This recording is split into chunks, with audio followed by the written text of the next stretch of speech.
ಬೆಂಗಳೂರಿನಿಂದ ಶಿವಮೊಗ್ಗಕ್ಕೆ ಸಾಗ್ತಿದ್ದ ಸರಕು ಸಾಗಾಣಿಕೆ ವಾಹನ ಚಾಲಕನಿಗೆ ನಿದ್ರೆ ಬಂದ ಕಾರಣ ಸೋಂಪುರ ಕೈಗಾರಿಕಾ ಪ್ರದೇಶ ಜಿಂದಾಲ್ ಕಂಪನಿಯ ಜನಭೋಜನ್ ಮುಂಭಾಗ ಲಾರಿ ನಿಲ್ಲಿಸಿ ನಿದ್ದೆಗೆ ಜಾರಿದ ಚಾಲಕ.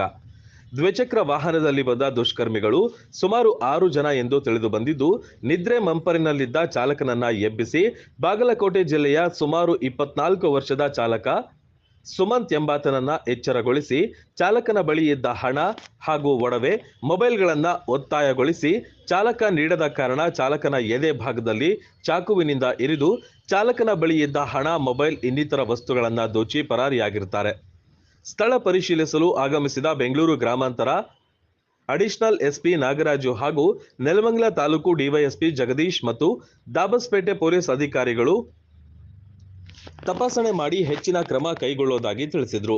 ಬೆಂಗಳೂರು ಗ್ರಾಮಾಂತರ ಅಡಿಷನಲ್ ಎಸ್ಪಿ ಮಾತನಾಡಿ, ಇಂತಹ ಕ್ರಮಗಳು ರಾಷ್ಟ್ರೀಯ ಹೆದ್ದಾರಿಯಲ್ಲಿ ನಡೆಯುತ್ತಲೇ ಇದ್ದು, ಇಂತಹ ಅಕ್ರಮಗಳು ಆದಷ್ಟು ಬೇಗ ತನಿಖೆ ಚುರುಕುಗೊಳಿಸಿ ಖದೀಮರನ್ನ ತಕ್ಕ ಶಿಕ್ಷೆ ಕೊಡಿಸುವುದಾಗಿ ತಿಳಿಸಿದರು. ಹಾಗೆ ರಾಷ್ಟ್ರೀಯ ಹೆದ್ದಾರಿಯಲ್ಲಿ ರಾತ್ರಿ ಸಮಯದಲ್ಲಿ ಬೈಕ್ ವೀಲಿಂಗ್ ಮಾಡೋದು ಹಾಗೂ ಇನ್ನಿತರ ಚಟುವಟಿಕೆಗಳನ್ನು ಎಲ್ಲ ನಿಲ್ಲಿಸೋದಕ್ಕೆ ಹೈವೇ ಪೆಟ್ರೋಲ್ ಹಾಗೂ ಇನ್ನೂ ಬಿಗಿ ಭದ್ರತೆಯನ್ನ ಕೈಗೊಳ್ಳುವುದಾಗಿ ತಿಳಿಸಿದರು.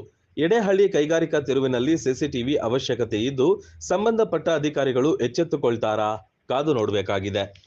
ರಾತ್ರಿ 2 ಗಂಟೆ ಸುಮಾರಿಗೆ ಒಂದು ಖಾಲಿ ಗಾಡಿ ಬಂದಿದೆ ಅಂತೇಳಿ ಜಿಂದಾಲ್ ಫ್ಯಾಕ್ಟ್ರಿ ಮುಂದೆ ಸ್ವಲ್ಪ ಸ್ಪೇಸ್ ಇದೆ, ನಮ್ಮವರು ಖಾಲಿ ಜಾಗದಲ್ಲಿ ಹಾಕೊಂಡು ಅವನು ನಿದ್ದೆ ಹೋಗ್ತಾ ಇದ್ದಾನೆ.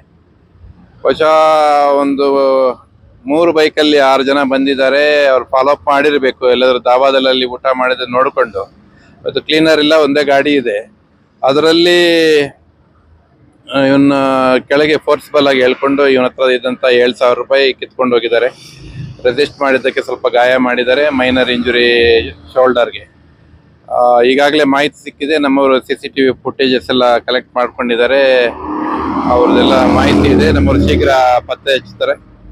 ಇದ್ರ ಬಗ್ಗೆ ನಮ್ಮ DSP ಅವರು ದಾಬಾಗಳದ್ದು ಮತ್ತೆ ಇದ್ರದ್ದೆಲ್ಲ ಮೀಟಿಂಗ್ ಮಾಡಿ CC ಕ್ಯಾಮ್ರಾಸ್ ರೋಡ್ಗೆ ಫೋಕಸ್ ಮಾಡಂಗೆ, ಮತ್ತೆ ರಾತ್ರಿ ಹೊತ್ತು ಖಾಲಿ ಜಾಗದಲ್ಲಿ ನಿಲ್ಲುವಂತ ಟ್ರಕ್ಗೆ ಸ್ವಲ್ಪ ಅವೇರ್ನೆಸ್ ಮೂಡಿಸುವಂತ ಕಾರ್ಯಕ್ರಮನ ಮಾಡ್ತಿದ್ದೀವಿ, ಕ್ರಮ ತಗೋತೀವಿ. ಕೆಲವೊಂದ್ ಕಡೆ ರಾತ್ರಿ ಹೊತ್ತು ವೀಲಿಂಗ್ ಮಾಡೋರ್ ಸಂಖ್ಯೆ ಕೂಡ ಜಾಸ್ತಿ ಇದೆ, ರಾತ್ರಿ 12 ಗಂಟೆ ಮೇಲೆ ಮಾಡ್ತಾರೆ ಅನ್ನೋದೊಂದು ಆರೋಪ ಇದೆ. ಇದ್ರ ವಿರುದ್ಧ ಯಾವ ರೀತಿ ಕ್ರಮ ತಗೋತೀರಾ ವೀಲಿಂಗ್ ಮಾಡೋರಿಗೆ? ಇಲ್ಲ, ಖಂಡಿತ ತಗೋತೀವಿ. ಇಲ್ಲಿ ಟೋಲ್ ಇಂದ ನಮ್ಮ ಹೈವೇ ಪೆಟ್ರೋಲಿಂಗ್ ವೆಹಿಕಲ್ ಇದೆ, ನೆಲಮಂಗಲ ಇದ್ರದ್ದು ಈಗ ಫ್ರೀಕ್ವೆಂಟ್ ಆಗಿ ಫಾಲೋ ಅಪ್ ಮಾಡ್ತೀವಿ. ಮೊನ್ನೆ ಹಬ್ಬದ ಸಂದರ್ಭದಲ್ಲಿ ಸ್ವಲ್ಪ ಜಾಸ್ತಿ ಇತ್ತು, ಈಗ ವೀಲಿಂಗ್ ಕಡಿಮೆ ಆಗಿದೆ.